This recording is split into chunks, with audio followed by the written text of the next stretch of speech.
ठीक है, देखिए लास्ट क्लास में जहाँ तक हुआ था उसके बाद देखिए समझाते हैं। ये तो बता दिए थे कि अगर आपका ऑब्जेक्ट दो प्लेन मिरर के बीच में सिमेट्रिकली रखा हो चाहे अनसिमेट्रिकली रखा हो, उसका इमेज कितना ठो बनेगा और कैसे कैसे बनेगा। पहले इतना क्लियर हो गया था ना। आगे देखिए। Yes sir. आगे देखिए, इसके बाद मान लीजिए आपके पास दो प्लेन मिरर हैं और अगर हम दोनों प्लेन मिरर को पैरेलल टू ईच अदर रखेंगे, एक दूसरे का पैरेलल रखेंगे और उसके बीच में कोई ऑब्जेक्ट को रखेंगे तो उसमें कितना इमेज बनेगा। तो नीचे इसको हेडिंग लिखिए, पहले लिखिएगा नीचे में for two plane mirrors, for to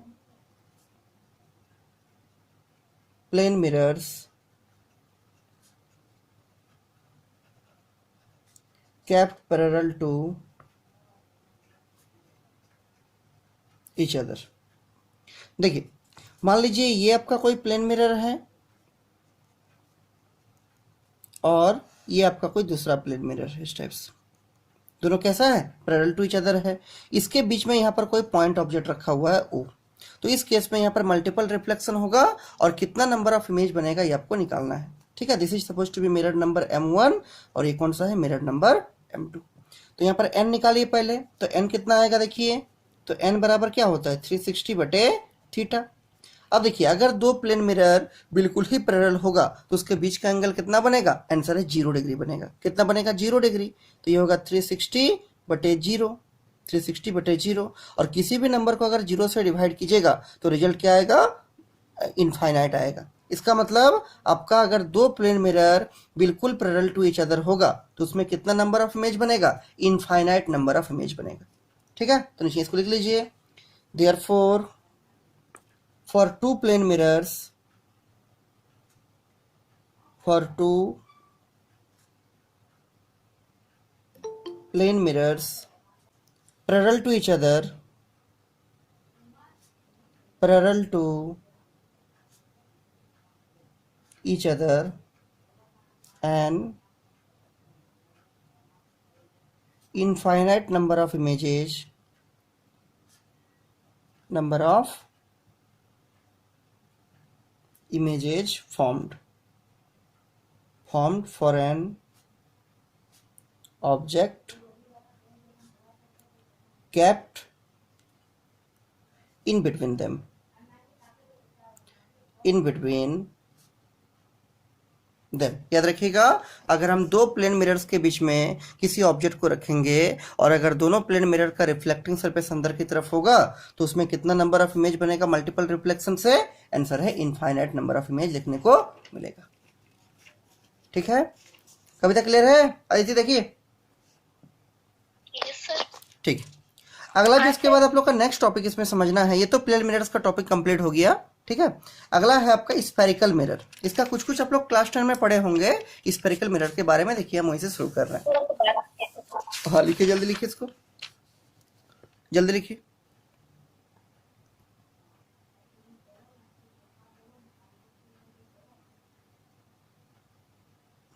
हो गया, जानकी आपको बोला क्लियर है? हाँ सर। ठीक है, जल्दी लिखे रहते हो। ठीक है, आगे देखिए सुनिए, अगला हेडिंग लिखिए एक लाइन छोड़ के, spherical mirror.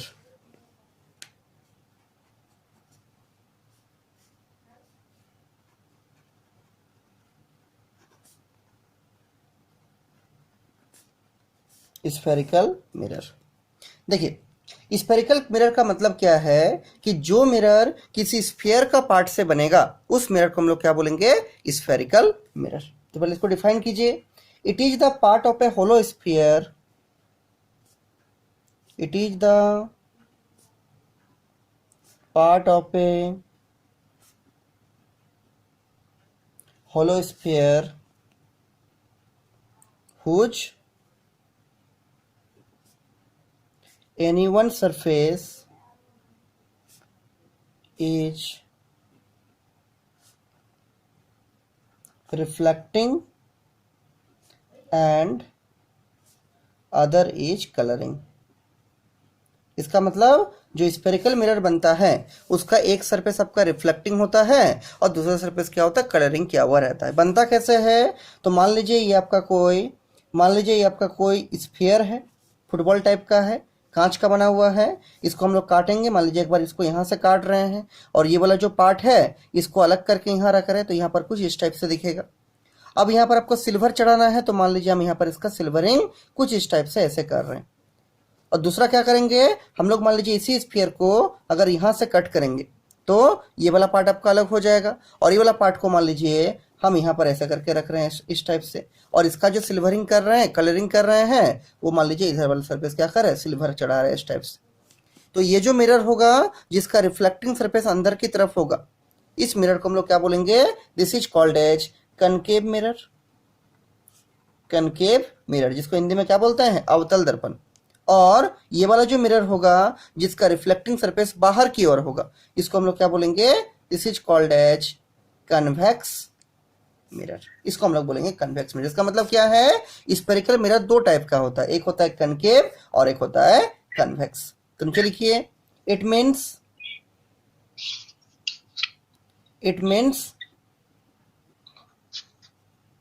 spherical mirrors is of two types. Number 1 में लिखिएगा कनकेव मिरर, कनकेव मिरर। अच्छा बोलिए, तो कनकेव मिरर का और एक नाम क्या है, कनकेव मिरर का और एक नाम क्या है, क्योंकि कनकेव मिरर का एक प्रॉपर्टी है कि कनकेव मिरर में जब भी कोई ray of light principal axis का पैरेलल आएगा तो क्या करेगा, एक पॉइंट में उसको कन्वर्ज कर देगा। इसलिए कनकेव मिरर को हम लोग कन्वर्जिंग मिरर के नाम से भी जानते हैं। तो कनकेव मिरर लिख दीजिए, और क्या, कन्वर्जिंग मिरर। इसको डिफाइन कीजिए, ऐसा मिरर जिसका रिफ्लेक्टिंग सरफेस अंदर की ओर होगा, इस मिरर को हम लोग क्या बोलेंगे, कनकेव मिरर बोलेंगे। तो नीचे इसको लिखिए, the spherical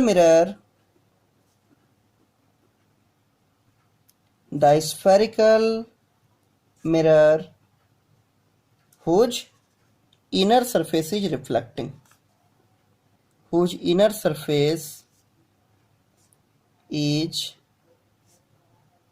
reflecting is called क्या, कनकेव मिरर। और इसका डायग्राम कैसा बनेगा, तो ये मान लीजिए इसका अंदर का सरफेस है और ये मान लीजिए इसका बाहर का सरफेस है। तो जिस मिरर का अंदर वाला सरफेस रिफ्लेक्टिंग होगा, इसी मिरर को हम लोग क्या बोलेंगे, कनकेव मिरर बोलेंगे। दूसरा देखिए, जो सेकंड टाइप का आपका मिरर है इसको हम लोग बोलते हैं कन्वेक्स मिरर। इसका और एक नाम है डाइवर्जिंग मिरर। जैसे कनकेव मिरर का प्रॉपर्टी क्या है, इसमें जो भी रे ऑफ लाइट आएगा उसको एक पॉइंट की तरफ कन्वर्ज कर देगा रिफ्लेक्शन होने के बाद, इसलिए इसको हम लोग कनकेव मिरर बोलते हैं या फिर क्या, कन्वर्जिंग मिरर। लेकिन जो सेकंड टाइप का मिरर है उसका नाम है convex mirror.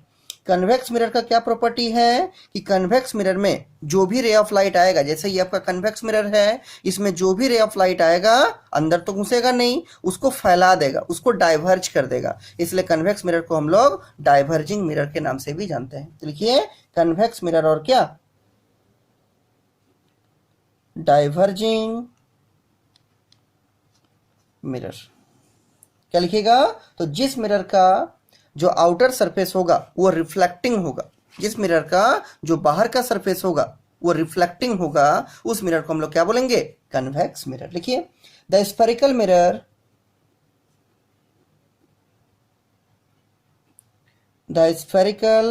Mirror whose outer surface is reflecting, whose outer surface is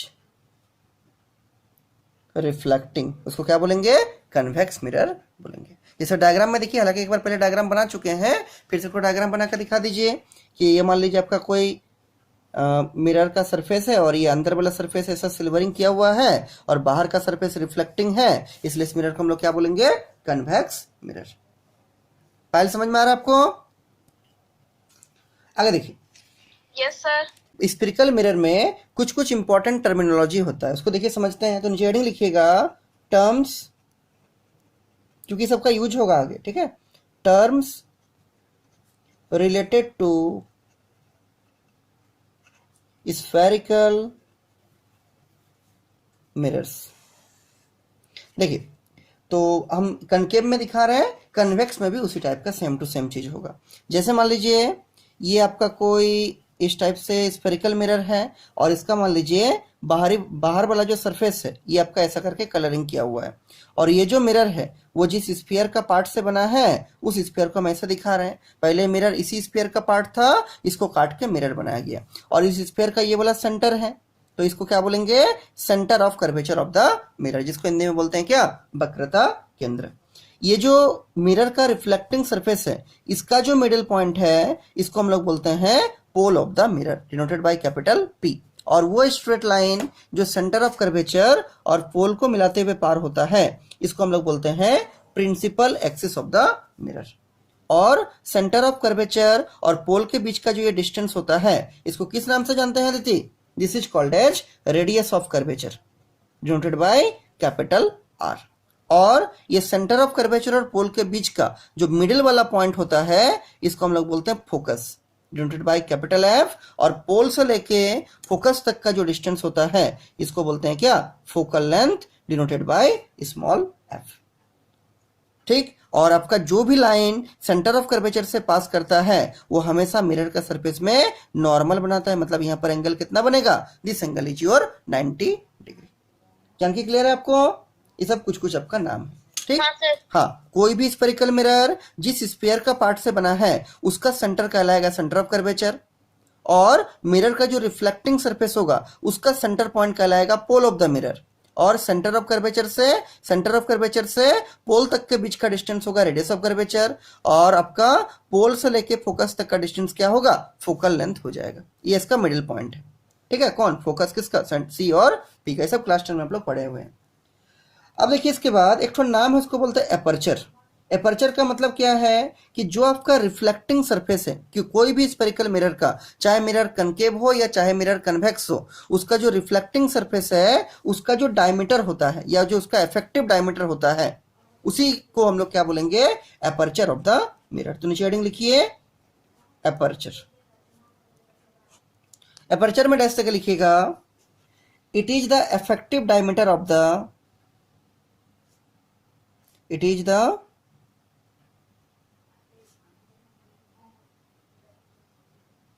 effective diameter of the area of the reflecting surface। ये जैसा करके मिरर है, इसका ये रिफ्लेक्टिंग सरफेस है, इसका जितना डायमीटर होगा उसी को हम लोग क्या बोलेंगे? उसी को बोलेंगे इसका क्या? Aperture of the mirror. याद रखिएगा। अब देखिए, जब भी आपका कोई कनकेव मिरर लीजिएगा या कन्वेक्स मिरर लीजिएगा उसके सामने अगर अलग अलग लोकेशन पर ऑब्जेक्ट को रखिएगा तो इमेज कहाँ बनेगा? ये भी कभी कभी क्वेश्चन पूछता है, जो कि आप लोग कुछ कुछ पढ़े हैं, मतलब सभी पढ़े हैं लगभग क्लास 10 में। तो उसी को देखिए फिर से एक बार यहाँ पर बताते, कभी उससे क्वेश्चन पूछता है कभी कभी क्लास 12 में, तो फिर से एक बार आपका रिविजन हो जाएगा। तो हेडिंग लिखिए जल्दी जल्दी करके, image formed by concave mirror. Image formed by concave mirror. देखिए इसमें टोटल 6 केस था, आप लोग को याद होगा, क्लास 10 में पढ़े होंगे। पढ़े ना कविता? कि बोला सिलेबस से हटा दिया था? पढ़े थे सर। पढ़े थे, जल्दी बनाइए। लिखिए पहला केस में बोलिए ऑब्जेक्ट कहाँ रहेगा? अयोध्या इन्फिनिटी में। लिखिएगा when the object is at infinity. अगर वस्तु आपका अनंत पर रहेगा तब उसका इमेज कैसे कैसे बनेगा। देखिए, तो मान लीजिए ये आपका कोई कनकेव मिरर है इस टाइप से, ये इसका कलरिंग वाला सरफेस है बाहर की ओर, और ये मिरर जिस स्फीयर का पार्ट से बना है उसका मान लीजिए सेंटर यहाँ पर कहीं पर है, दिस इज योर सेंटर। और ये मिरर का सेंट्रल पॉइंट है जिसको पोल बोलेंगे, this is pole, this is centre of curvature. और वो स्ट्रेट लाइन जो C और P को मिलाता है उसको हम लोग क्या बोलते हैं? Principal axis of the mirror. और C और P का जो मिडिल पॉइंट है this is called as focus. ठीक, और ऑब्जेक्ट कहां पर है? ऑब्जेक्ट इन्फिनिटी में है। इन्फिनिटी का मतलब क्या? जहां पर प्रिंसिपल एक्सिस खत्म होता है उससे भी दूर रखना है ऑब्जेक्ट को। तो मान लीजिए हम ऑब्जेक्ट को यहां रख दिए इतना दूर। अब इन्फिनिटी से जो भी रे ऑफ लाइट आएगा वो कैसा आता है? वो आता है पैरेलल टू प्रिंसिपल एक्सिस। तो ये मान लीजिए आपका एक रे ऑफ लाइट गया पैरेलल टू प्रिंसिपल एक्सिस, ये टकराएगा और टकराने के बाद क्या होगा, आप लोग पढ़े होंगे क्लास 10 में कि जो पैरेलल रे ऑफ लाइट आता है टकराने के बाद फोकस से पास करता है, तो ये यहाँ फोकस से जाएगा कुछ इस टाइप से। एक रे ऑफ लाइट हम यहाँ से भी ले जा रहे हैं ऐसे पैरेलल टू प्रिंसिपल एक्सिस, ये भी टकराएगा मिरर का सरफेस को, और अगर ray of light parallel to principal axis आता है और कनकेव मिरर में टकराता है तो टकराने के बाद कहाँ से पास करेगा ना, ये भी आपका फोकस से पास करेगा कुछ इस टाइप से। और ये आपका पहला रिफ्लेक्टेड रे, ये आपका दूसरा रिफ्लेक्टेड रे, दोनों रिफ्लेक्टेड रे फोकस पे एक्चुअली मिल रहा है, एक्चुअली मीट कर रहा है, इंटरसेक्ट कर रहा है, इसलिए इमेज कहाँ बनेगा, फोकस में बनेगा, बहुत छोटा बनेगा। और चूंकि आपका रियल रिफ्लेक्टेड रे से इमेज बन रहा है इसलिए इमेज का नेचर कैसा होगा, रियल होगा और इन्वर्टेड होगा। नीचे 3 चीज लिख दीजिए। पहला लिखिएगा पोजिशन ऑफ इमेज, क्या लिखिएगा, एट फोकस। दूसरा लिखिएगा nature of image, nature of image, क्योंकि इमेज जो है वो रियल रिफ्लेक्टेड रे से बन रहा है इसलिए इमेज कैसा होगा ना, इमेज होगा रियल, और रियल इमेज हमेशा कैसा होता है, उल्टा होता है, रियल एंड इन्वर्टेड। और तीसरा लिखिएगा साइज, साइज ऑफ इमेज। तो साइज आपको क्लियरली दिख रहा है कैसा है, बहुत ही छोटा है, पॉइंट जैसा है। क्या लिखिएगा, हाईली डिमिनिश्ड, हाईली डिमिनिश्ड, और इसको हम लोग क्या बोल सकते हैं, पॉइंट साइज्ड। क्लियर है, देखिए कविता क्लियर है पूरा, अदिति, ठीक। अगर ये क्लियर है तो अगला लिखिए केस नंबर 2। देखिए केस नंबर 2 में क्या करेंगे, धीरे धीरे ऑब्जेक्ट को लाएंगे सामने और देखिएगा आप इमेज धीरे धीरे दूर जाएगा और बड़ा होते जाएगा। तो आप ऑब्जेक्ट को कहाँ रखेंगे पायल, इन्फिनिटी और सेंटर के बीच में, जिसको हम लोग बोलते हैं क्या, बियॉन्ड सेंटर ऑफ कर्वेचर, सी से परे। तो नीचे लिखिए एक लाइन छोड़ के केस नंबर 2। माधवी आपको समझ में आ रहा है, नीचे लिखिएगा, हाँ नीचे लिखिएगा केस नंबर 2। क्या लिखिएगा, when the object is placed beyond C, लिखिएगा व्हेन द ऑब्जेक्ट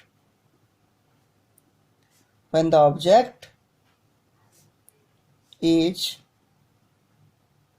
प्लेस्ड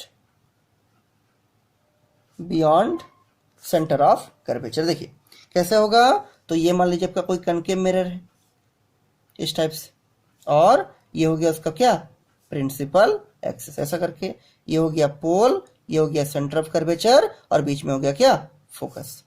अच्छा, सेंटर ऑफ कर्वेचर से दूर रखना है तो ये हो गया इन्फिनिटी, ये हो गया सेंटर ऑफ कर्वेचर, तो प्रिंसिपल एक्सिस के ऊपर ही होगा और सी से थोड़ा दूर होगा। मान लीजिए ऑब्जेक्ट को हम यहाँ रख दिए तो इससे बहुत सारा रे ऑफ लाइट निकलेगा। एक मान लीजिए निकालते हैं कौन सा, पैरेलल टू प्रिंसिपल एक्सिस। जब भी पैरेलल आएगा कहाँ से पास करेगा, जो रिफ्लेक्टेड रे होगा वो हमेशा फोकस से पास करेगा कुछ इस टाइप से।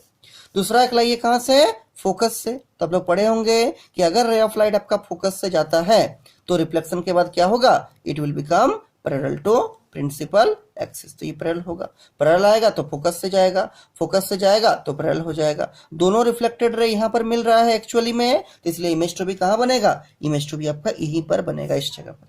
अगर ऑब्जेक्ट का नाम मान लीजिए हम दे रहे हैं ए बी, तो इमेज का नाम क्या होगा, ये वाला पॉइंट ए डैश हो जाएगा और ये वाला पॉइंट बी डैश हो जाएगा। तो इमेज तो कहाँ बन रहा है ना, सी और एफ के बीच में बन रहा है, ऑब्जेक्ट से छोटा बन रहा है, उल्टा बन रहा है और रियल रेखा कटने से बन रहा है, इसलिए क्या होगा, रियल होगा। रियल इमेज ऐसे भी इन्वर्टेड होता है, इन्वर्टेड आपको दिख रहा है। इन्वर्टेड मतलब क्या, जो प्रिंसिपल एक्सिस के नीचे बनेगा उसको बोलते हैं इन्वर्टेड। तो नीचे लिख दीजिए 3 चीज।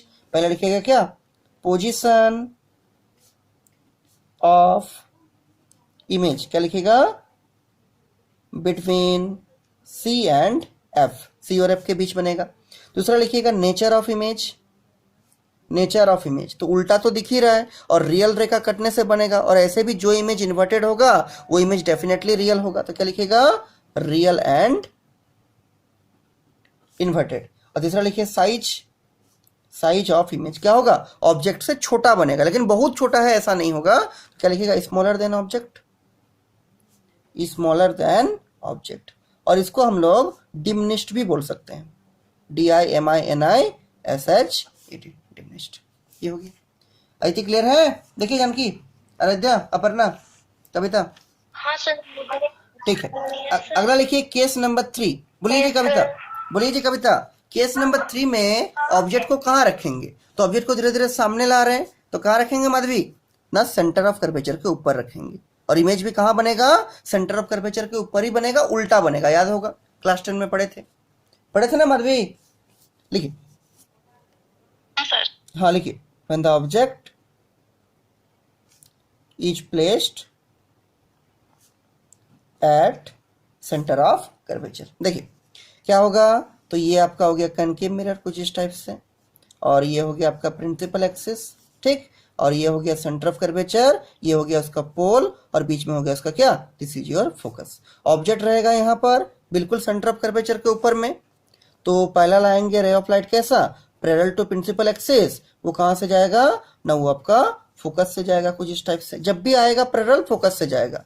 दूसरा कहां से लाएंगे, फोकस से लाएंगे, तो फोकस से लाएंगे तो क्या होगा, it will become parallel to principal axis, ऐसे जाएगा parallel to principal axis. Parallel आया, फोकस से गया, फोकस से गया तो पैरेलल जाएगा। अब दोनों रिफ्लेक्टेड रे इस पॉइंट पे एक्चुअली मीट कर रहा है, तो इमेज भी कहां बनेगा ना, इमेज भी आपका यहीं पर बनेगा इस टाइप से। मतलब अगर आप ऑब्जेक्ट को सेंटर ऑफ कर्वेचर के ऊपर रखिएगा तो इमेज भी उसी का नीचे बनेगा। नाम दे दीजिए, ऑब्जेक्ट का नाम मान लीजिए ए बी है, तो इमेज का नाम क्या होगा, ए डैश, और ये हो जाएगा बी डैश। इसमें सेम साइज का बनेगा, रियल बनेगा, इन्वर्टेड बनेगा, और कहां बनेगा, एट सेंटर ऑफ कर्वेचर पे बनेगा। तो पहले लिखिए पोजीशन ऑफ इमेज, क्या लिखिएगा, एट सेंटर ऑफ कर्वेचर। दूसरा लिखिए नेचर ऑफ इमेज, क्या होगा, रियल एंड इन्वर्टेड। तीसरा लिखिए साइज ऑफ इमेज, क्या होगा, same size as that of क्या, object, same size as that of object. बोलिए जानकी, क्लियर है अदिति? हाँ सर। ठीक, हाँ सर। अगला देखिए केस नंबर 4। बोलिए जी आराध्या, केस नंबर 4 में ऑब्जेक्ट कहाँ रहेगा, ऑब्जेक्ट धीरे धीरे सामने आ रहा है, तो सी और एफ के, हाँ सी और एफ के बीच में रहेगा ऑब्जेक्ट, और इमेज क्या होगा, इमेज धीरे धीरे दूर जा रहा है, पहले इमेज एफ पे बना था, फिर सी और एफ के बीच बना, केस 3 में सी पर बना। अब देखिए इमेज का और दूर जाएगा और बड़ा होगा धीरे धीरे, ठीक है। तो अगला लिखिए केस नंबर 4, या लिखिएगा केस 4, क्या लिखिएगा, when the object is placed between C and F, when the object is placed between C and F। देखिए उसी टाइप से डायग्राम बनेगा। ये सब तो अपने से भी बना सकते हैं, कविता नहीं बना पाइएगा? हाँ सर। हाँ जल्दी बना बनाइए, सकते हैं सर। जल्दी बनाइए, ये सब तो आराम से बन जाएगा। देखिए ये हो गया सेंटर ऑफ कर्वेचर, ये हो गया फोकस, ये हो गया क्या, पोल। ऑब्जेक्ट कहाँ रहेगा, सी एफ के बीच में, लगभग यहाँ पर रख दीजिए ऑब्जेक्ट इस टाइप से। अगर ये आएगा पैरेलल तो क्या होगा, it will pass through the focus of the mirror, ऐसे पास कर जाएगा। अगर ये आएगा आपका फोकस से कुछ इस टाइप से, तो फोकस से जाने से क्या होगा, it will become parallel to principal axis, ऐसे पैरेलल हो जाएगा। ये पहला रिफ्लेक्टेड रे, ये दूसरा रिफ्लेक्टेड रे, आपका दोनों रिफ्लेक्टेड रे कहां पर मिल रहा है, इस पॉइंट पे, और एक्चुअली मीट कर रहा है, एक्चुअली इंटरसेक्ट कर रहा है, पीछे करने का जरूरत नहीं है जबरदस्ती, ठीक है। ये ओरिजिनली में मीट कर रहा है, इसलिए इमेज भी यहां बनेगा, और इमेज तो भी कैसा बनेगा, रियल बनेगा। तो लिख दीजिए नाम, ये हो गया ए, ये हो गया बी, ये हो जाएगा ए डैश, ये हो जाएगा बी डैश। तो क्या लिखिएगा, पहले लिखिए position of image, position of image, क्या लिखिएगा, सी से दूर लिखिएगा बियॉन्ड सेंटर ऑफ कर्वेचर। दूसरा लिखिए nature of image, nature of image, nature क्या लिखिएगा, उल्टा बन रहा मतलब इन्वर्टेड, और रियल रे से बन रहा तो क्या होगा, रियल इन्वर्टेड। रियल जब भी आएगा इन्वर्टेड होगा, वर्चुअल जब भी आएगा इरेक्ट होगा, तो ये रियल इन्वर्टेड होगा। क्या लिखिएगा, this is real and inverted. और तीसरा लिखिए साइज, साइज में क्या लिखिएगा, साइज ऑफ इमेज, ऑब्जेक्ट से बड़ा बन रहा है, ठीक है, तो लिखिएगा लार्जर देन ऑब्जेक्ट। बहुत बड़ा तो नहीं बनेगा लेकिन बड़ा बनेगा। ये हो गया केस नंबर 4। जल्दी बोलिए अदिति, केस 5 में ऑब्जेक्ट कहां रहेगा, आराध्या बोलिए, माधवी, पायल, फोकस में, फोकस में बोलिए पायल, अगर ऑब्जेक्ट रहेगा फोकस में, उसका इमेज तो कहां बनेगा, बोलिए जानकी, कहां बनेगा, when the object is placed at focus, infinity में बनेगा। ऑब्वियस सा बात है, केस नंबर 1 का उल्टा है। केस नंबर 1 में ऑब्जेक्ट था इन्फिनिटी में, इमेज बना फोकस में, ठीक। इसमें क्या है, ऑब्जेक्ट रहेगा फोकस में, इमेज कहां बनेगा, इन्फिनिटी में। जल्दी से बनाइए इसको कॉपी में, सब जानते हैं मेरा ना, जल्दी बनाइए। ये हो गया आपका कनकेव मिरर कुछ इस टाइप से, ये इसका कलरिंग वाला सरफेस, ये हो गया क्या आपका प्रिंसिपल एक्सिस, ये हो गया पोल, ये हो गया फोकस, और उतने डिस्टेंस पे क्या होगा, सेंटर ऑफ कर्वेचर। ऑब्जेक्ट रहेगा आपका फोकस पे, तो ये मान लीजिए ऑब्जेक्ट है, ऐसे रख दिए फोकस पे। पहला रे ऑफ लाइट आएगा पैरेलल टू प्रिंसिपल एक्सिस, क्या होगा, it will pass through the focus of the mirror, कुछ इस टाइप से जाएगा। अब दूसरा रे कहां से लाएंगे ना, सेंटर ऑफ कर्वेचर का सीध में लाएंगे।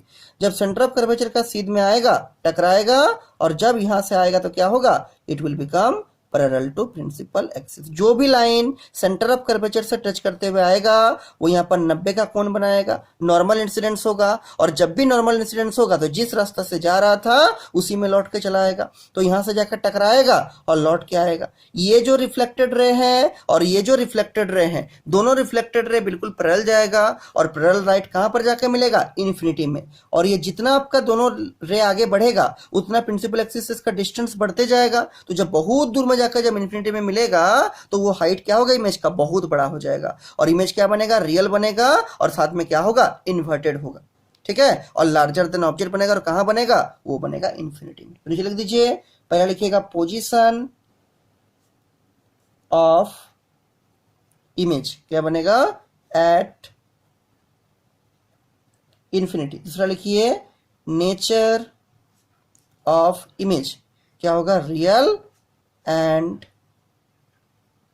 इन्वर्टेड। तीसरा लिखिए साइज ऑफ इमेज, क्या लिखिएगा, हाईली एनलार्ज्ड, बहुत ही बड़ा इमेज आपका बनेगा। क्लियर है, देखिए ऐसे क्लियर है कविता। Yes sir. अगला देखिए, हाँ अगला देखिए केस नंबर 6, अरे देख क्लियर है आपको, हाँ सर। ठीक। अगला देखिए केस नंबर 6, बोलिए ऑब्जेक्ट कहां रहेगा, पोल और फोकस के बीच में। देखिए, when the object is placed in between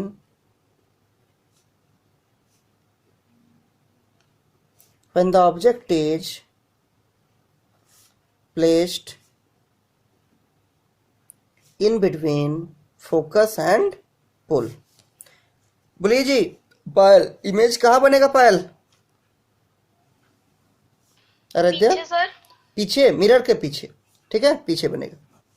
देखिए ये हो गया आपका फोकस, ये हो गया आपका पोल, और ये हो गया आपका क्या, सेंटर ऑफ कर्वेचर। ऑब्जेक्ट को मान लीजिए यहां पर रखते हैं, तो पहला तो आएगा पैरेलल टू प्रिंसिपल एक्सिस, क्या होगा, ये जाएगा फोकस से, तो कुछ इस टाइप से पास होगा। दूसरा कहां से आएगा, बोलिए अदिति, दूसरा आएगा सेंटर ऑफ कर्वेचर का सीध में। अगर सेंटर ऑफ कर्वेचर का सीध में आकर टकराएगा ऐसा करके, तो क्या होगा, वो जैसे टकराए अंदर तो घुसेगा नहीं, वो उसी लाइन में सेंटर ऑफ कर्वेचर से टच करते हुए आगे ऐसा बढ़ जाएगा। ऐसे यहां से निकल कर टकराया और सी का सीध में आके आगे बढ़ जाएगा। ये दोनों जो रिफ्लेक्टेड रे है ये आपका डाइवर्जिंग रे है, ये आगे फैल रहा है ऐसा करके, दोनों फैलते हुए जाएगा। अगर दोनों फैलते हुए जाएगा आगे तो कहीं नहीं मिलेगा, इसको पीछे करना पड़ेगा। इसको जब पीछे करेंगे ऐसे, इसको जब पीछे करेंगे ऐसे, दोनों रे आपका इस पॉइंट पे मिलता हुआ दिखेगा। तो ये जो ऑब्जेक्ट आपका ए बी था उसका इमेज यहाँ पर क्या होगा, ए डैश बी डैश होगा। ऑब्जेक्ट से बड़ा बनेगा इमेज, मिरर के पीछे बनेगा और सीधा बनेगा, और डॉटेड रे से बनेगा, इसलिए इसका नेचर कैसा होगा, वर्चुअल होगा, और क्या होगा, इरेक्ट होगा। नीचे लिखिए, पहला लिखिएगा पोजीशन ऑफ इमेज, क्या होगा, पोजीशन में लिखिएगा behind the mirror, behind the mirror, mirror के पीछे बनेगा। दूसरा लिखिएगा nature of image, nature of image, तो क्या होगा ना, वर्चुअल एंड इरेक्ट बनेगा। यही ऐसा केस है कनकेव मिरर का जिसमें वर्चुअल इमेज बनता है, सीधा बनता है, बाकी सब में तो उल्टा बन रहा था, रियल बन रहा था। और साइज लिख दीजिए, साइज क्या होगा, साइज ऑफ इमेज होगा लार्जर देन ऑब्जेक्ट, बहुत बड़ा नहीं बनेगा लेकिन बड़ा बनेगा ऑब्जेक्ट से, लार्जर देन क्या, ऑब्जेक्ट, ऑब्जेक्ट से बड़ा आपका इमेज देखने को मिलेगा। आई थिंक क्लियर है, हाँ सर। ठीक, ये हो गया। अब एक क्वेश्चन लिखिए, तो हम जिससे पूछेंगे वही बताइएगा उसका आंसर। ये आप लोग को 10 क्लास में भी कराए थे वाला क्वेश्चन। लिखिए, the image formed by concave mirror, आप लोग को मालूम है ना, बताए थे पहले क्लास में कि फिजिक्स में जो ऑब्जेक्टिव आएगा क्वेश्चन क्लास 12 में वो 15 ऑब्जेक्टिव आता है, ठीक है, तो इसलिए ऑब्जेक्टिव का प्रैक्टिस करना भी जरूरी है। लिखिए, the image formed by concave mirror is, पहला ऑप्शन है ऑलवेज रियल, दूसरा ऑप्शन है ऑलवेज वर्चुअल, तीसरा ऑप्शन है मे बी रियल और वर्चुअल, और चौथा ऑप्शन है नन ऑफ दिस। बोलिए कविता, क्या होगा इसका सही आंसर अयोध्या? सर मैं भी नंबर। हाँ, C number, may be real virtual. क्यों? केस नंबर 1 से केस नंबर 5 तक कनकेव मिरर आपका रियल इमेज बनाते आया है, और छठा केस में जब ऑब्जेक्ट को रखेंगे पोल और फोकस के बीच में, तब कैसा इमेज बनेगा ना? वर्चुअल बनेगा। तो ऑल टुगेदर अगर मिला के बोलेंगे तो कनकेव मिरर के द्वारा कैसा इमेज बनता है? रियल भी बनता है और वर्चुअल भी बनता है। तो ये लिख दीजिए क्या? मे बी रियल और वर्चुअल। ठीक, तो ये आपका कनकेव मिरर हो गया। अब देखिए अगला क्या है आपका? अगला है कि फोकल लेंथ और रेडियस ऑफ कर्वेचर हम लोग कैसे डिफाइन करेंगे किसी कनकेव मिरर में। हालांकि इसको हम पहले भी आपको थोड़ा बताए थे। तो फोकल लेंथ का मतलब क्या? पोल और फोकस के बीच का डिस्टेंस, जैसे कि आपको यहां भी दिखाया है हम, ये वाला क्या था ना, ये देखिए पोल और फोकस के बीच का डिस्टेंस, ये हो गया फोकल लेंथ, और पोल और सेंटर ऑफ कर्वेचर का बीच का डिस्टेंस को क्या बोलेंगे? This is called as radius of curvature. ये सब क्लास 10 में आप लोग सारा चीज पढ़ चुके हैं। ठीक है, this is called radius of curvature R, and this small F is called क्या? Focal length. यहीं पर लिख के रख दीजिए, इसी डायग्राम में लिखिए आर इज इक्वल टू क्या? रेडियस ऑफ कर्वेचर, और एफ इक्वल टू क्या? Focal length. इसी डायग्राम में लिख के रख दीजिए। ठीक है, इसके बाद देखिए नेक्स्ट क्या है, क्लियर है? इसके बाद देखिए अगला जो है आपका वो है आपका साइन कन्वेंशन। ठीक है, कि कौन सा डिस्टेंस पॉजिटिव होगा, कौन सा डिस्टेंस नेगेटिव होगा, कौन सा हाइट पॉजिटिव, कौन सा हाइट नेगेटिव। लिखिए उसके नीचे हेडिंग लिखिए एक लाइन छोड़ के, साइन कन्वेंशन रूल मिरर में। ठीक है, साइन कन्वेंशन रूल, इसको हम लोग न्यू कार्टेशियन साइन कन्वेंशन भी बोलते हैं, न्यू कार्टेशियन साइन कन्वेंशन के नाम से भी जानते हैं। देखिए क्या बोलता है, बहुत ही बेसिक है, क्लास 10 में पढ़े भी होंगे कविता अच्छा से। पहला रूल ये है कि हम लोग को कोई भी जो डिस्टेंस को नापना है वो हमेशा कहां से नापना है आराध्या? पोल से। या तो पोल से इधर नापेंगे या तो पोल से इधर नापेंगे। तो पहला पॉइंट लिख के रखिए कि all the distances are measured from pole, all the distances are measured from pole of the mirror। हमेशा पोल से नापना है। अगर मान लीजिए हमको यहां तक नापना है तो पोल से यहां तक नापेंगे, यहां नापना है तो पोल से यहीं तक नापेंगे। दूसरा पॉइंट क्या है बोलिए जी कविता, कि अगर मान लीजिए आपका रे ऑफ लाइट, जैसे डायग्राम में हम दिखाते हैं कि मान लीजिए आपका कोई कनकेव मिरर है, कनकेव में भी ऐसे ही होगा, कन्वेक्स में भी ऐसे ही होगा। तो ये हो गया आपका प्रिंसिपल एक्सिस कुछ इस टाइप से। ठीक है, ये हो गया पोल, ये हो गया फोकस, और ये हो गया सेंटर ऑफ कर्वेचर। चूंकि रिफ्लेक्टिंग सरफेस बाएं साइड में है, इसलिए आपका जो रे ऑफ लाइट आएगा वो हमेशा कहां से कहां होगा? लेफ्ट से राइट होगा। अगर मान लीजिए आपको डिस्टेंस तो नापना है पोल से, अगर आपको यहां से इधर का डिस्टेंस नापना है, मतलब अगर हम ऐसे नापेंगे तो तब डिस्टेंस आपका ऐसे निकलेगा। तो अगर हम डिस्टेंस नापेंगे इंसिडेंट रे का डायरेक्शन का अपोजिट में, ये किसका डायरेक्शन है? रेड वाला, direction of incident ray. This is क्या? This is direction of incident ray. अगर हम डिस्टेंस इंसिडेंट रे के अपोजिट नापेंगे तो ये डिस्टेंस किस में होगा? नेगेटिव होगा। और अगर इधर कोई डिस्टेंस को नापना है तो नापना तो है पोल से, तो हमको ऐसे चलना पड़ेगा। तो इंसिडेंट रे भी इधर जा रहा है, हम भी उधर चल रहे हैं, तो डिस्टेंस किस में आएगा? पॉजिटिव में आएगा। तो उसको नीचे लिखिए पॉइंट नंबर 2 में लिखिए, if we move towards the direction of incident light, then we take positive sign। तो उसी में लिखिएगा if we move opposite to the direction of incident light, then we take negative sign. बहुत simple सा है। आप अगर इंसिडेंट रे इधर जा रहा है, आप भी अगर इधर डिस्टेंस को नापिएगा तो आपका पॉजिटिव साइन के साथ लिखना है। इंसिडेंट रे इधर जा रहा है, आप उसके अपोजिट डिस्टेंस को नाप रहे हैं तो डिस्टेंस किस में लिखिएगा? नेगेटिव में लिखिएगा। तीसरा क्या है रूल? तीसरा रूल ये बोलता है कि प्रिंसिपल एक्सिस से ऊपर आप कोई भी हाइट को नापिएगा तो हमेशा किस में आएगा? The height should be in positive. और प्रिंसिपल एक्सिस के नीचे आप कोई भी हाइट को नापिएगा तो हाइट किस में आएगा? The height should be in negative. नीचे लिखिए, height above the principal axis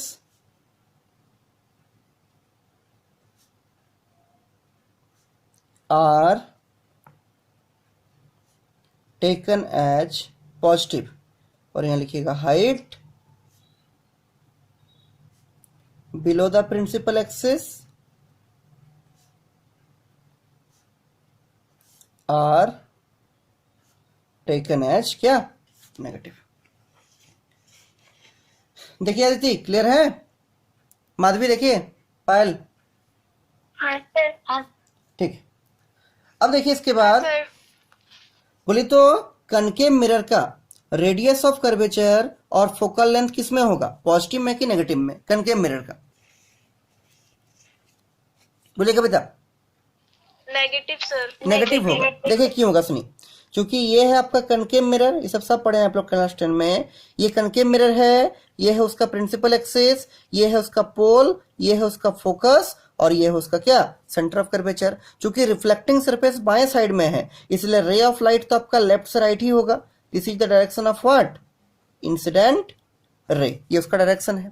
अगर आपको फोकल लेंथ निकालना है तो पोल से फोकस तक चलना पड़ेगा, मतलब आपको ऐसे चलना है क्योंकि पोल से ही डिस्टेंस को नापना है। अगर आपको रेडियस ऑफ कर्वेचर चाहिए तो पोल से सेंटर तक चलना पड़ेगा, मतलब इसमें भी आपको ऐसे ही चलना पड़ेगा। तो देखिए आपका इंसिडेंट रे जा रहा है ऐसे, आप फोकल लेंथ निकालने के लिए भी इंसिडेंट रे के अपोजिट आ रहे हैं और रेडियस ऑफ कर्वेचर निकालने के लिए भी इंसिडेंट रे के अपोजिट जा रहे हैं, तो दोनों ही क्या होगा? Negative. This is your focal length F, this is your क्या?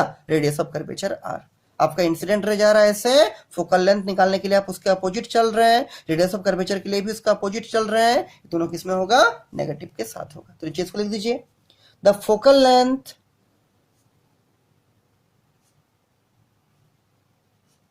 एफ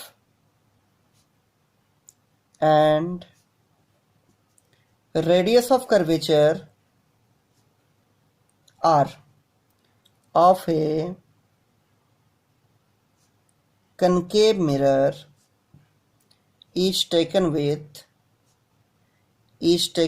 कौन साइन? Negative sign. बहुत ही बेसिक सा चीज है, पहले भी पढ़ चुके हैं आप लोग। अगला जल्दी से हमको बोल दीजिए तो कनकेव मिरर का 2 यूज बोल दीजिए।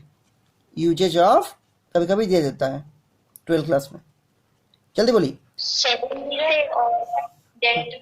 हाँ वेरी गुड। सेविंग मिरर में यूज करते हैं, डेंटिस्ट के द्वारा यूज किया जाता है, गाड़ी कार का बाइक का हेडलाइट में यूज होता है, बहुत सारा इसका यूज है। सोलर फर्नेस वगैरह में भी यूज होता है, ठीक है, जिसको सौर भट्टी बोलते हैं। टोटल लिख दीजिए कोई। देखिए इट इज यूज्ड एज ए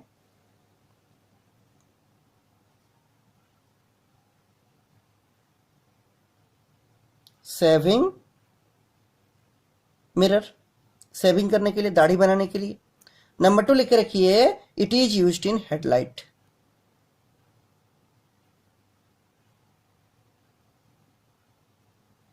किसका हेडलाइट? कार का, बाइक का, ठीक है, उसका हेडलाइट में यूज होता है। डेंटिस्ट के द्वारा भी यूज किया जाता है, पेशेंट का दांत को बड़ा बड़ा देखने के लिए। याद रहेगा पायल? देखिए माधवी, अदिति, अपर्णा। Yes sir. ठीक, ये हो गया आपका कनकेव मिरर का पूरा, ठीक है, ये कनकेव मिरर का पूरा हो चुका है। इसके बाद देखिए अगला हेडिंग लिखिए, लाइन छोड़ के, कन्वेक्स मिरर। अच्छा इसका एक पूछेगा, कनकेव मिरर का और एक नाम क्या बोलिएगा? कन्वर्जिंग मिरर, जो कि हम यहीं पर आपको स्टार्टिंग में दिखा दिए थे। कनकेव मिरर मतलब कन्वर्जिंग मिरर, ये रे ऑफ लाइट को कन्वर्ज करता है एक पॉइंट की तरफ, और कन्वेक्स का क्या नाम है? Diverging mirror. अगला लिखिए एक लाइन छोड़ के, कन्वेक्स मिरर।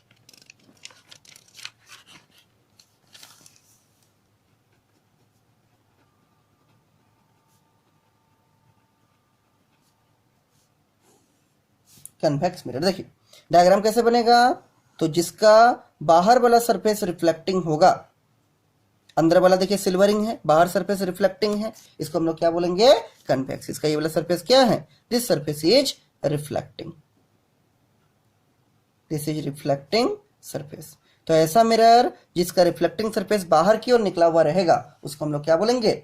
उसको हम लोग बोलेंगे कन्वेक्स मिरर। ठीक है। और अंदर वाला सरफेस कैसा रहेगा? इसका कलरिंग किया हुआ रहेगा, this surface is colouring.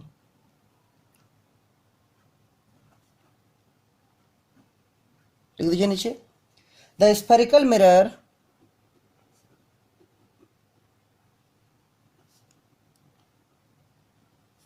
whose outer surface is reflecting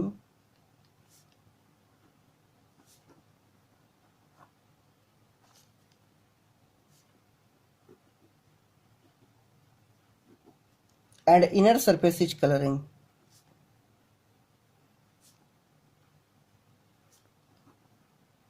Inner surface is coloring is called convex mirror. Is called क्या? बहुत बेसिक सा है। जिसका बाहर सरफेस रहेगा रिफ्लेक्टिंग, अंदर सरफेस रहेगा क्या? कलरिंग, उसको हम लोग क्या बोलेंगे? कन्वेक्स मिरर बोलेंगे। इसमें दो ही केस में इमेज बनता है, तो इसको लिख लीजिए नीचे, लिखिएगा हेडिंग इमेज फॉर्म्ड बाय कौन सा मिरर? Convex mirror. कभी कभी 3 नंबर में पूछ देता है सब, ठीक है, तो इसलिए हम इसको डिटेल में आपको बता दे रहे हैं हर एक चीज। तो पहला केस में बोलिएगा कविता, ऑब्जेक्ट कहां पर रहेगा? इन्फिनिटी में रहेगा। लिखिए, when the object is at infinity, when the object is placed at, कहां रहेगा? इन्फिनिटी। देखिए डायग्राम कैसा बनेगा? तो कन्वेक्स मिरर का ऐसे बनाइए, रिफ्लेक्टिंग सरफेस को हमेशा बाएं साइड रखिएगा, क्योंकि इससे क्या होगा ना, आपको कैलकुलेशन करने में सुविधा होगा। बाएं साइड रख दिए। ये हो गया इसका क्या? Principal axis. ये बीच वाला पॉइंट हो गया पोल। ये मिरर इधर आपका इसका गोला कंप्लीट होगा, इसका सेंटर ऑफ कर्वेचर इधर रहेगा, और इसके बीच में एक पॉइंट होगा जिसको हम लोग क्या बोलेंगे? फोकस या principal focus of the mirror. Object रहेगा इन्फिनिटी में, तो इन्फिनिटी का मतलब क्या? जहां प्रिंसिपल एक्सिस खत्म होगा उससे भी दूर रखना ऑब्जेक्ट को, यहां रख दिए। तो इससे क्या रहेगा? लाइट आएगा पैरेलल। इन्फिनिटी से जब भी लाइट आएगा पैरेलल आएगा, यहां से भी कैसा आएगा? पैरेलल आएगा। अब ये जो पैरेलल रे ऑफ लाइट है अंदर तो घुसेगा नहीं, तो क्या होगा? ये मिरर उसको डाइवर्ज कर देगा, फैला देगा, और ऐसा लगेगा कि ये जो रिफ्लेक्टेड रे है वो कहां से आता हुआ दिख रहा है? आंसर है फोकस से आता हुआ दिख रहा है। तो ये दोनों रिफ्लेक्टेड रे आगे कहीं नहीं जाके मिलेगा, इसको पीछे करेंगे तो क्या लगेगा? ये फोकस से निकलता हुआ दिख रहा है। इसका मतलब इमेज कहां बनेगा? मिरर के पीछे बनेगा, फोकस में, और छोटा होगा और वर्चुअल होगा और इरेक्ट होगा। वर्चुअल क्यों होगा? क्योंकि डॉटेड लाइन से इमेज बन रहा है, ओरिजिनल रिफ्लेक्टेड रे से इमेज नहीं बन रहा है। इसको जब बैक ट्रेस किए हैं उससे आपका इमेज बनेगा। तो नीचे लिख दीजिए 3 चीज। पहला लिखिए क्या? Nature of image. क्या हो जाएगा? वर्चुअल इमेज बनेगा, और वर्चुअल इमेज हमेशा क्या होता है? इरेक्ट बनता है, सीधा होगा। दूसरा लिखिए पोजीशन ऑफ इमेज। ना इमेज तो बनेगा कहां पर? ना फोकस पे तो बनेगा, लेकिन मिरर के पीछे बनेगा। तो लिखिए क्या? At focus F, behind the mirror, behind the mirror. तीसरा लिखिए साइज के बारे में। साइज ऑफ इमेज क्या होगा? बहुत ही छोटा होगा। पॉइंट साइज का बनेगा, लिखिएगा हाईली डिमिनिश्ड। डिमिनिश्ड मतलब होता है छोटा, और हाईली डिमिनिश्ड मतलब क्या? बहुत छोटा। DIMINISHED। इसको ब्रैकेट में क्या लिखिएगा? पॉइंट, पॉइंट के जैसा, बिंदु आकार का। क्लियर है कविता? देखिए आराध्या, ठीक है। अगला देखिए इसका केस नंबर 2। माधवी क्लियर है आपको भी? हाँ सर। ठीक हो गया ना? पायल देखिए, अगला लिखिए केस नंबर 2। Yes sir. ठीक। अच्छा, आप लोग आज को एक काम कीजिएगा, तो आप लोग कैसा इसका लिख रहे हैं, आज क्लास के बाद हमको फोटो खींच के भेजिएगा तो मेरा व्हाट्सएप में, जहां तक कराए हैं, समझे? हम देखेंगे कैसा कैसा आप लोग लिख रहे हैं। ठीक से लिखे हैं ना जयती? आज क्लास के बाद फोटो खींच के भेजिएगा तो हम देखेंगे फिजिक्स का कॉपी का। हाँ सर। ठीक है। हाँ पायल, आप भी लिखे हैं ठीक से?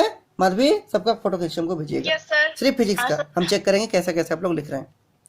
आगे देखिए, लिखिए अब बोलिए ऑब्जेक्ट कहाँ रहेगा, तो ऑब्जेक्ट रहेगा सेकंड केस में इन्फिनिटी और पोल के बीच में कहीं पर भी, इस प्रिंसिपल एक्सिस के ऊपर। लिखिए इसको केस 2 में लिखिए, when the object is placed when the object is placed in between infinity and क्या पोल ऑफ द मिरर।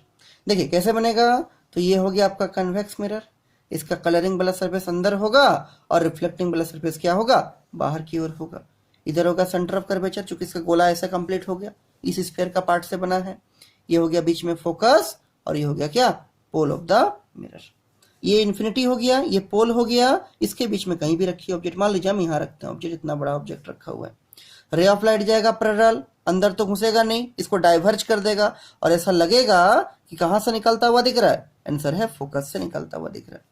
दूसरा बोलिए रे ऑफ लाइट कहां से लाएंगे, आंसर है अगर कोई ray of light centre of curvature का सीध में जाना चाहेगा तो उसी में लौट के आएगा, क्योंकि एंगल कितना बनाएगा 90 डिग्री। तो ये देखिए रे ऑफ लाइट ऐसा जाना चाह रहा है, जो आगे जाके अगर आगे जाता तो कहां मिलता, आंसर है सेंटर ऑफ कर्वेचर पे मिलता, तो ये जाकर टकराएगा। अगर सेंटर ऑफ कर्वेचर का सीध में जा रहा है तो ये एंगल 90 डिग्री होगा सरफेस के साथ, और जैसे टकराएगा लाइट तो अंदर घुसेगा नहीं, वैसे ही ये वापस उसी लाइन में क्या होगा, लौट के आ जाएगा। अब ये एक आपका रिफ्लेक्टेड रे है, ये दूसरा रिफ्लेक्टेड रे है, दोनों फैलते हुए जा रहा है, कभी नहीं मिलेगा। पीछे करेंगे, इसको पीछे करेंगे तो ऐसे, इसको पीछे करेंगे तो ऐसे, दोनों आपका इस पॉइंट पे मिल नहीं रहा है, मिलता हुआ दिख रहा है, तो यहाँ पर आपका क्या होगा, इमेज 2 बनेगा। तो ये ऑब्जेक्ट हो गया मान लीजिए ए बी, इमेज हो गया मान लीजिए क्या, ए डैश बी डैश। तो इमेज सीधा बनेगा, वर्चुअल बनेगा, मिरर के पीछे बनेगा, छोटा बनेगा और कहां बनेगा, पोल और फोकस के बीच में कहीं बनेगा। तो नीचे लिख दीजिए इसको, तीनों चीज को। पहले लिखिएगा क्या, नेचर ऑफ इमेज क्या होगा ना, इमेज जो बनेगा वो होगा वर्चुअल और इरेक्ट इमेज बनेगा। ठीक, दूसरा लिखिएगा पोजीशन ऑफ इमेज, इमेज तो कहां बनेगा, पोजीशन ऑफ इमेज, इमेज तो कहां बनेगा, पोल और फोकस के बीच में बनेगा, मिरर के पीछे, दर्पण के पीछे। लिखिएगा in between pole and focus, और लिख दीजिएगा ब्रैकेट में क्या, बिहाइंड द मिरर, क्योंकि दोनों क्या है, मिरर के पीछे ही है, बिहाइंड द मिरर। तीसरा लिखिएगा साइज ऑफ इमेज के बारे में, साइज ऑफ इमेज क्या होगा, ऑब्जेक्ट से छोटा बनेगा। लिखिए स्मॉलर देन ऑब्जेक्ट, इसको डिमिनिश्ड भी बोल सकते हैं, स्मॉलर देन क्या, ऑब्जेक्ट। ठीक, तो याद रखिएगा कि आपका जो कन्वेक्स मिरर है इसमें दो ही केस होता है। तो ऑब्जेक्ट को कहीं भी रखिए, उसका जो इमेज बनेगा वो ऑब्जेक्ट से छोटा बनेगा। देखिए इसमें भी छोटा बना, इसमें भी छोटा बना। तो कन्वेक्स मिरर में ऑब्जेक्ट को कहीं भी रखिए, इमेज हमेशा छोटा बनेगा, और उसका नेचर भी हमेशा क्या होगा ना, नेचर भी हमेशा होगा वर्चुअल और क्या, इरेक्ट। ठीक है, तो कन्वेक्स मिरर वर्चुअल इमेज, सीधा इमेज और स्मॉलर देन ऑब्जेक्ट इमेज हमेशा फॉर्म करता है। इसको लिखिए नोट में, नोट में लिखिए पॉइंट नंबर 1 क्या लिखिएगा, image formed by convex mirror is, image formed by convex mirror is always virtual, erect and smaller than क्या, ऑब्जेक्ट। हमेशा कन्वेक्स मिरर के द्वारा वर्चुअल इमेज बनेगा, सीधा इमेज बनेगा और ऑब्जेक्ट से छोटा इमेज आपका बनेगा। अच्छा, दूसरा इसका लिखिए नोट का पॉइंट नंबर 2 कि इसका जो आपका रेडियस ऑफ कर्वेचर है और जो इसका फोकल लेंथ है वो क्या होगा। आप लोग सबको मालूम है क्या होगा, पॉजिटिव होगा। क्यों पॉजिटिव होगा, क्योंकि ये रहा आपका कन्वेक्स मिरर ऐसा करके, ये हो गया प्रिंसिपल एक्सिस, ये हो गया कलरिंग वाला सरफेस, इधर हो गया सेंटर ऑफ कर्वेचर, यहाँ हो गया बीच में फोकस और ये हो गया आपका पोल। ठीक, this is point is pole. अब देखिए रे ऑफ लाइट तो हमेशा लेफ्ट से राइट ही जाएगा, कुछ इस टाइप से। अगर हमको फोकल लेंथ नापना है तो हमको पोल से फोकस चलना पड़ेगा, क्योंकि कोई भी डिस्टेंस हमेशा पोल से ही नापा जाता है। तो ये होगा आपका फोकल लेंथ, जिसका सिंबल क्या है, स्मॉल एफ। अगर हमको रेडियस ऑफ कर्वेचर चाहिए तो हमको इस पोल से इस सेंटर ऑफ कर्वेचर तक चलना पड़ेगा, इस टाइप से, क्योंकि कोई भी डिस्टेंस कहाँ से नापना है, पोल से नापना है। तो ये भी क्या होगा, दिस इज कैपिटल आर होगा। यहाँ आप क्लियरली देख सकते हैं क्या कि आपका जो इंसिडेंट रे का डायरेक्शन है, अगर हमको फोकल लेंथ निकालना है तो हमको इंसिडेंट रे के डायरेक्शन में चलना पड़ रहा है, अगर हमको रेडियस ऑफ कर्वेचर निकालना है तब भी हमको इंसिडेंट रे के डायरेक्शन में चलना पड़ रहा है, इसलिए दोनों ही डिस्टेंस क्या होगा, पॉजिटिव होगा। तो इसको पॉइंट नंबर 2 में लिख के रखिए। क्या लिखिएगा, in case of convex mirror, in case of convex mirror, radius of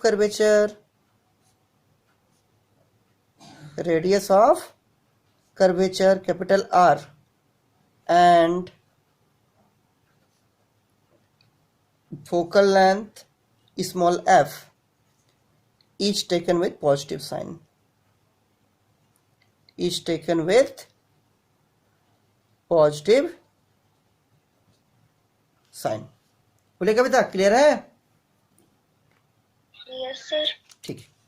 अच्छा एक चीज और देखिए इसमें, अगर आप फोकस को देखिएगा, ठीक है, तो आपका जो कन्वेक्स मिरर का फोकस है वो फोकस कैसा है ना, वो वर्चुअल फोकस है। लेकिन वही अगर आप कनकेव मिरर का फोकस को देखिएगा तो केस नंबर 1 में दिखाए थे, इसका फोकस कैसा है ना, रियल फोकस है। तो हम बोल सकते हैं कि कनकेव मिरर का रियल फोकस होता है, जबकि कन्वेक्स मिरर का कैसा फोकस होगा ना, वर्चुअल फोकस होगा। उसको पॉइंट नंबर 3 और 4 में लिख दीजिए। पहुंचे यहाँ तक जानकी? देखिए आराध्या, प्रिया, अदिति, माधवी, देखिए पायल, ठीक यस सर। ठीक। अगला पॉइंट लिखिए, पॉइंट नंबर 3। पॉइंट नंबर 3 में लिखिएगा, in case of concave mirror, in case of concave mirror focus is real, मतलब कनकेव मिरर में रियल फोकस होता है। जबकि लिखिए in case of convex mirror, अभी आपको दिखाए तुरंत, इसका फोकस कैसा होगा जी, वर्चुअल होगा। लिखिए in case of convex mirror focus F is virtual. Convex का फोकस वर्चुअल होगा और कनकेव का फोकस कैसा होगा, रियल होगा। जल्दी बोल दीजिए तो इसका 2 ठो यूज बोलिए जी, किसको याद है यूजेज किसका, of rear view, side mirror of, हाँ और एक ठो साइड मिरर, हाँ और एक ठो साइड मिरर हो गया, और एक ठो बोलिए यूजेज ऑफ कन्वेक्स मिरर। बोलिए 2 ठो यूज बोलिए जल्दी से। पहला तो आप लोग सबको बोल दिए क्या, इसको हम लोग रियर वियर, हाँ very good, soft security mirror.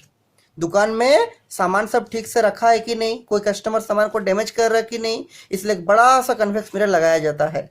आजकल इसका ज्यादा चलन नहीं आया है, ज्यादा यूज नहीं होता क्योंकि आजकल सीसीटीवी कैमरा आ गया है, लेकिन पहले ही यूज होता था। ठीक है, तो लिख के रखिएगा पहला क्या है इसका यूज, कि convex mirrors are used as, convex mirrors are used as rear view mirrors in किसमें, व्हीकल्स, गाड़ी में पीछे वाला देखने के लिए। ठीक है, नंबर 2 लिखिएगा, it is used as soft security mirror, soft security mirror.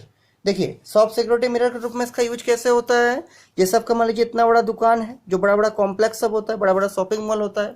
आजकल थोड़ा इसका यूज कम हो गया क्योंकि सीसीटीवी कैमरा आ गया लो कॉस्ट में, लेकिन जब सीसीटीवी कैमरा इतना ज्यादा यूज नहीं होता था तब ये ज्यादा अच्छा से यूज हो पाता था सॉफ्ट सिक्योरिटी के रूप में। कैसे, इतना बड़ा दुकान का एरिया है, यहाँ पर दुकान का ऑनर बैठते हैं, उसके सामने का जो दीवार है, अगर यहाँ बड़ा सा कन्वेक्स मिरर ऐसा करके लगाया हुआ रहेगा इस टाइप से, तो पूरा दुकान में अलग अलग सेल्फ में सामान रखा रहेगा ऐसे ऐसे करके। जो बड़ा बड़ा शॉपिंग मॉल सब है देखे होंगे, टाटा में है, तो उसमें क्या होगा, पूरा दुकान का इमेज इस जगह में दिखेगा। तो कौन कस्टमर सामान को डैमेज कर रहा है, सामान को चुरा रहा है, तोड़ रहा है, क्या कर रहा है, उस दुकान का ऑनर जो कि कैश काउंटर में यहाँ बैठे रहेंगे, उसको पूरा दुकान का इमेज यहीं से दिखेगा। तो इसको हम लोग क्या बोलते हैं कि हम लोग कन्वेक्स मिरर को सॉफ्ट सिक्योरिटी मिरर के रूप में भी यूज कर सकते हैं। इसका और एक यूज होता है जी, कौन बोलेगा, बोलिए जल्दी से, बोलिए पायल, और एक यूज क्या है कन्वेक्स का? सर रोड में चलना, हाँ वेरी गुड, देखिए टर्निंग में इसको यूज कर सकते हैं जी। अरे देखिए टर्निंग, जैसे ये टर्निंग है, जैसे हम लोग का है ना अंडरग्राउंड, कहाँ पर, चकुलिया में, ये वाला टर्निंग है, गाड़ी ऐसे आएगा ऐसे जाएगा। अगर हम यहाँ पर कोना में एक कोई स्टैंड का हेल्प से बड़ा सा एक कन्वेक्स मिरर को लगा देंगे तो यहाँ का गाड़ी को यहाँ का गाड़ी दिखेगा, यहाँ का गाड़ी को यहाँ का गाड़ी दिखेगा, तो गाड़ी आराम से आपका घूम सकेगा।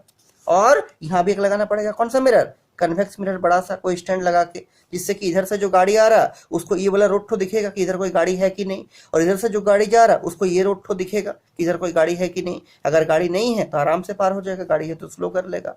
तो टर्निंग सम में भी हम लोग कौन सा मिरर यूज कर सकते हैं, आंसर है कन्वेक्स मिरर का यूज किया जा सकता है।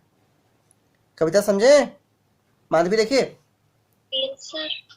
हाँ सर, याद रखिएगा, ठीक है। तो ये आपका कुछ कुछ इसका क्या हो गया, यूज हो गया।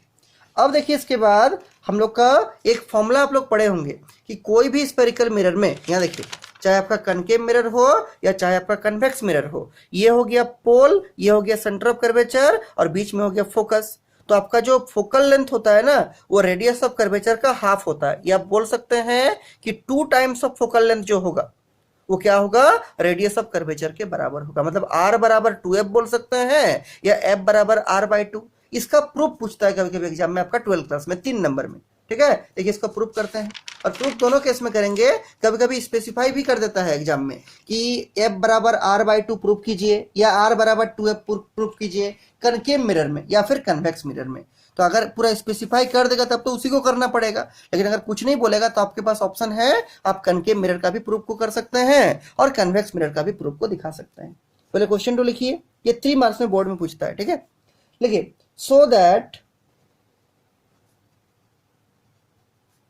f equals to r/2, f है फोकल लेंथ, r है रेडियस ऑफ कर्वेचर, और r equal to 2 times of f for spherical mirror. और ये क्वेश्चन कितना मार्क्स में देगा, 3 मार्क्स में पूछता है। साइड में लिख के रखिएगा, ठीक। तो 2 केस में करेंगे, पहला लिखेंगे केस 1। अगर कुछ भी नहीं लिखा हुआ है कि कौन मिरर का है, कनकेव का पूछा है कि कन्वेक्स का, तो आपके ऊपर है, आप किसी का भी लिख सकते हैं। लेकिन अगर बोल दिया कि प्रूफ कीजिए कनकेव का तो कनकेव वाला लिखिएगा, अगर बोल दिया प्रूफ कीजिए कन्वेक्स का तो कन्वेक्स वाला लिखिएगा। तो हम दोनों का करा कर दिखा रहे। लिखिए केस नंबर 1 में फॉर कनकेव मिरर। कविता आप लोग इसको प्रूफ किए थे क्लास 10 में, जानकी आप लोग, माधवी, पायल, अदिति? No sir. नहीं किया ना, अभी कर लीजिए। देखिए, अरे चलो को तुम नहीं कराए थे 10 क्लास में, नहीं कराए थे ना। देखिए अभी कर लीजिए, हाँ देखिए अभी कर लीजिए, सुनिए, बहुत बेसिक्स है, कोई बहुत भारी वाला चीज नहीं है, तुरंत हो जाएगा। देखिए